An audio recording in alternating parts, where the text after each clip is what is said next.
नमस्कार, आप live cities देख रहे हैं। मैं हूं जय शुक्ला। यह खबर बिहार के जमीन मालिकों से जुड़ी है। यदि आप भी बिहार में रहते हैं तो आपको यह खबर जान लेनी चाहिए, क्योंकि अब बिहार के जमीन मालिकों को हाईकोर्ट की ओर से बड़ी राहत दी गई है। अब हाईकोर्ट ने एक टिप्पणी करते हुए बड़ा आदेश दिया है और कहा है कि किसी भी रैयती जमीन को सरकारी जमीन बता करके अतिक्रमण के नाम पर अब आप कार्रवाई नहीं कर सकते हैं, कार्रवाई नहीं थोप सकते हैं। और यह टिप्पणी हाईकोर्ट ने पता है कब की? जब एक शख्स की याचिका पर सुनवाई हो रही थी। एक शख्स जिसने हाईकोर्ट में याचिका डाली थी, मामला जमीन संबंधित था। और आपको पता है कि बिहार में जमीन संबंधित कितने मामले अभी चल रहे हैं और बिहार में जमीनों से अतिक्रमण हटाए जाने का अभियान भी बिहार में चल रहा है।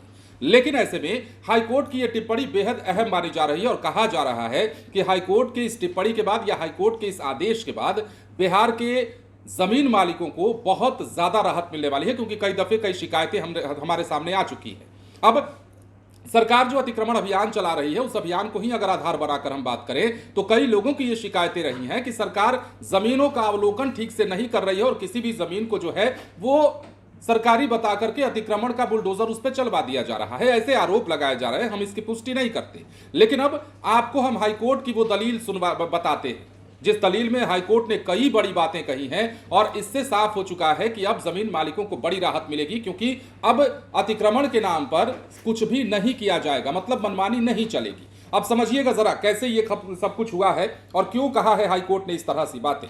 रैयती जमीन को सरकारी जमीन बताकर भूधारकों को अतिक्रमण के मुकदमे में फंसाने पर पटना हाईकोर्ट ने कड़ा रुख अपनाया है।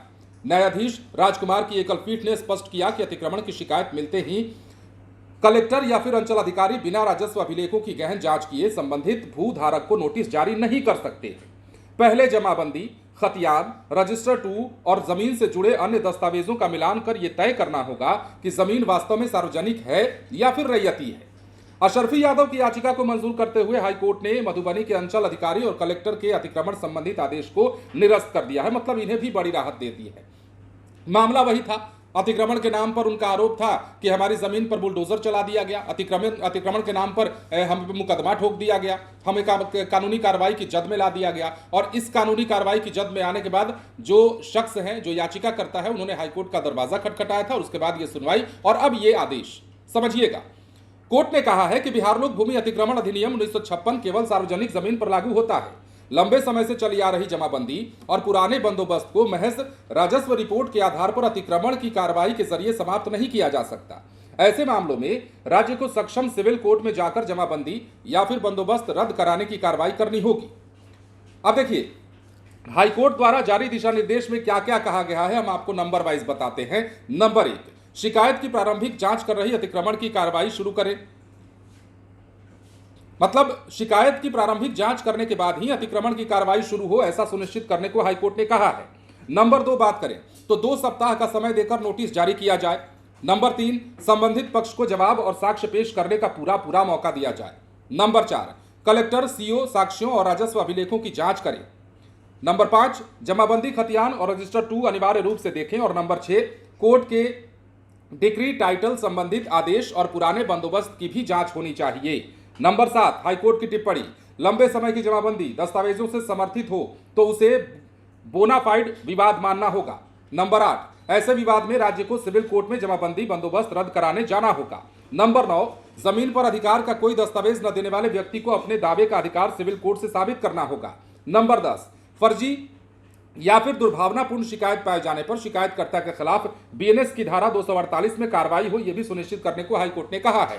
अब कोर्ट ने माना है कि ऐसे गलत मामलों में रैयतों को अनावश्यक परेशानी होती है और हाईकोर्ट में मुकदमों का बोझ पड़ता है। इसलिए आदेश के प्रति राज्य के सभी जिलों के जिलाधिकारियों को भेजने का निर्देश दिया गया। मतलब वो प्रति जो है तमाम जिलाधिकारियों को भेजने की बात हाईकोर्ट की ओर से कही गई है। तो समझिए मामला क्या है। मामला जमीन से जुड़ा है। बिहार में जमीन मालिकों की बहुत पहले से यह परेशानी रही है कि भैया अतिक्रमण के नाम पर कहीं भी कुछ भी करवा दिया जा रहा है और हमें कानूनी पचड़े में फंसा दिया जा रहा है। ये कुछ लोगों की शिकायतें रही हैं। हालांकि अतिक्रमण हटाने का अभियान जो सरकार कर रही है वो भी सही माना जा रहा है, क्योंकि कई जगहों पर सरकारी जमीनों पर लोग सरकारी भूखंडों पर अतिक्रमित करके बैठे हुए हैं, अतिक्रमण करके बैठे हुए हैं और वहां सरकार जब जाती है तो दावा ठोक देते हैं कि ये तो हमारी जमीन है, हम बरसों से रहते आ रहे हैं। हालांकि ये कोई कानून तो है नहीं कि बरसों से आप सरकारी जमीन पर रहिएगा तो वो जमीन आपकी हो जाएगी, ऐसी कोई पॉलिसी तो बनी नहीं है अब तक। तो इसमें कई तरह की बातें हैं, लेकिन एक तबका वो भी है जो ये मानता है कि हमारी जमीन जो पुश्तैनी जमीन है या फिर बहुत पुरानी जमीन है, बिना जांचे परखे उसको अतिक्रमण की जद में ला दिया गया और तो और अतिक्रमण के नाम पर कानूनी पचड़े में फंसा दिया गया। यही कारण है कि मधुबनी के एक शख्स ने हाईकोर्ट में याचिका डाली थी और हाईकोर्ट में याचिका डालने के बाद उस याचिका पर सुनवाई हुई है। इस सुनवाई में हाईकोर्ट ने जो बड़ी बातें कही है वो हमने आपको बताया है। 10 बुलेट पॉइंट्स में हमने आपको समझाया है कि हाईकोर्ट ने क्या क्या दिशा निर्देश दिए हैं। और अब यह कहा जा रहा है कि हाईकोर्ट की इस टिप्पणी के बाद जो तथाकथित तौर पर मनमानी की जा रही है अतिक्रमण में या फिर लोगों को परेशान तथाकथित तौर पर किया जा रहा है वो बंद करना होगा। और आदेश जो हाईकोर्ट की ओर से जारी किए गए हैं उन आदेशों के एक प्रति को, लेटर को तमाम जिलाधिकारियों को भी प्रेषित करने का निर्देश दिया गया है। तो ऐसे में बिहार के हजारों लोगों को राहत मिल सकती है। बिहार के कई लोग ऐसे हैं जो जमीन पर दावा ठोकते हैं, हालांकि उसकी बिना जांच किए तमाम चीजें निकलकर सामने आती हैं, चाहे वो अधिकारी पक्ष की बात करें या फिर आम जनता के पक्ष की बात करें। तरह तरह की चर्चाएं और तरह तरह की बातें होती हैं। जमीन संबंधित विवादों की भी बात कर लेना उचित है इसी वीडियो में, क्योंकि बिहार में जमीन के मसले इतने ज्यादा बढ़ गए हैं। अब देखिए, सबसे पहले क्या हुआ, कई सालों से आप देख रहे हैं जब दिलीप जायसवाल राजस्व मंत्री हुआ करते थे, हालांकि अब फिर एक बार वो बने हैं, लेकिन इससे पहले जब उनका कार्यकाल था राजस्व मंत्री के तौर पर, उस समय से ही सर्वेक्षण का काम चल रहा है। जमीन सर्वेक्षण का, भूमि सर्वेक्षण, बिहार लैंड सर्वे जिसको हम लोग कहते हैं, वो सर्वे बिहार के कई गांवों में हुआ है, हो रहा है। और बिहार के कई इलाके ऐसे हैं जहां जमीन सर्वे नहीं हुआ है। सरकार की मंशा ये थी कि बिहार में जमीन के विवादों को यदि सुलझाना है तो सर्वे करा करके सब कुछ दूध का दूध और पानी का पानी कर दिया जाए, मगर ऐसा होता नजर अभी तक नहीं आया है। क्योंकि बिहार में जमीन संबंधित जो विवाद है, जो झगड़े हैं, वो दिखते हैं।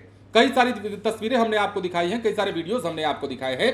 जमीन के विवाद को लेकर बिहार में जितना रस्साकस्सी है, जितना माथापच्ची है, उतना शायद किसी चीज को लेकर नहीं होगा। यही कारण है कि सरकार ने यह कदम उठाया। हालांकि भूमि सर्वेक्षण का काम भी अधर में लटका हुआ है, वो भी पूरा नहीं हुआ है, लेकिन हमने सोचा कि आपको यह खबर बताई जाए, क्योंकि बहुत सारे लोग ये शिकायत लेकर आते हैं कि जमीन के मामलों में हमें फंसाया जा रहा है, जमीन के मामले को लेकर हमें परेशान किया जा रहा है, कार्यालयों का चक्कर लगाना पड़ता है, बार बार अधिकारियों के पैर छूने पड़ते हैं, मालिश करना पड़ता है, तेल लगाना पड़ता है। तो ये सारी चीजें अब हो सकता है कि हाईकोर्ट की इस टिप्पणी के बाद दूर हो जाए। अधिकारी जब भी आपके इलाके में जाए, सरकारी जमीन बता करके यदि आपको लगता है कि वो जमीन आपकी है, उस पर अतिक्रमण किया जाए, अतिक्रमण हटाया जाए, तो आप उस पर दावा ठोक सकते हैं, आपत्ति ठोक सकते हैं, कह सकते हैं कि पहले पूरा जांच करवाइए, उसके बाद ही इस काम को अंजाम दीजिए। अन्यथा हाईकोर्ट की टिप्पणी को याद दिला सकते हैं। अगर आपको ऐसा लगता है तो, यदि नहीं लगता है और आपको मन में अंदर बातें हैं कि ये जमीन तो सरकारी थी, हमारे दादाजी रह गए, हमारे पापा रह गए, हम रह रहे हैं, तो वो जमीन आपकी नहीं हो जाती है। हालांकि उसके लिए भी प्रावधान है, कानून में बातें कही गई हैं कि बहुत लंबे अरसे से कोई किसी जमीन पर रहता है तो उसके साथ क्या होना चाहिए, उसकी जमीन के साथ क्या होना चाहिए। लेकिन फिलहाल हाईकोर्ट की यह टिप्पणी बड़ी मायने रखती है। हमने सोचा आपको बताया जाए। हाईकोर्ट ने जो कहा है उसका सशर्त अगर पालन नहीं किया गया तो आगे क्या होगा। अगर इसके बाद भी किसी बुलडोजर को लेकर के सरकार जाती है या पुलिस वाले जाते हैं तो आगे इस पर क्या टिप्पणी की जाएगी हाईकोर्ट की ओर से, क्या नया निर्देश जारी किया जाएगा, देखने वाली बात होगी। कमेंट सेक्शन में आप अपनी राय हमें जरूर दे सकते हैं। बने रहे लाइव सिटीज के साथ। धन्यवाद।